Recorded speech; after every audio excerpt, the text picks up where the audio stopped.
There's a procedure called hip joint arthroscopy that allows us to treat people who are younger, who are more active, who don't necessarily have arthritis, but still have a lot of problems and pain around the hip joint.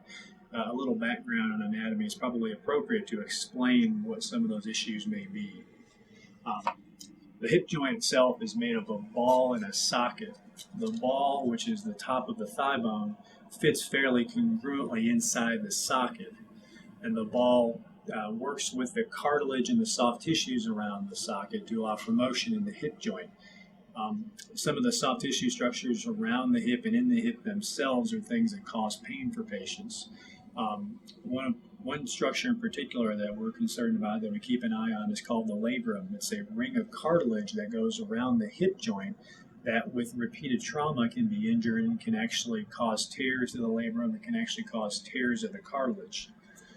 One of the things that we sometimes see, sometimes happens developmentally, sometimes happens with trauma, is that there's some extra bone either around the ball or around the socket that with repeated flexion of the hip can actually injure some of the cartilage in the labrum around the hip joint. And those are things that we can take care of arthroscopically to try to treat and prevent the need for a hip replacement in the future. Hip joint arthroscopy is a procedure that's similar to what people have done for years in the knee and the shoulder. It's done through a couple of small incisions, usually 2 to 4, and those incisions are usually around a centimeter in length. And what they allow the surgeon to do is look inside the hip joint and evaluate anything that needs to be addressed, both inside the joint and outside the joint. What we normally do with a hip joint arthroscopy is we distract the hip joint so we can look at the soft tissues around the hip and the cartilage on the end of the hip.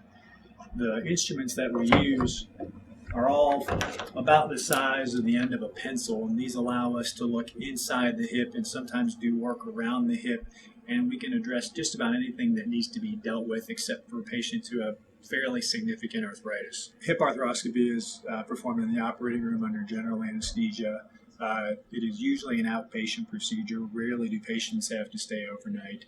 We usually allow those patients to get up and start walking the next day with the use of crutches for 2 to 4 weeks and let them regulate their weight bearing depending on the activity that they can tolerate and also depending on what procedure we actually had to do in the operating room.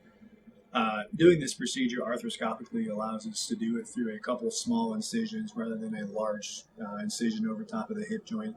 It allows for faster recovery, taking care of the same problems, and also prevents the problems that could happen with an open surgery. Again, allowing for faster recovery, what we feel is improvement in function.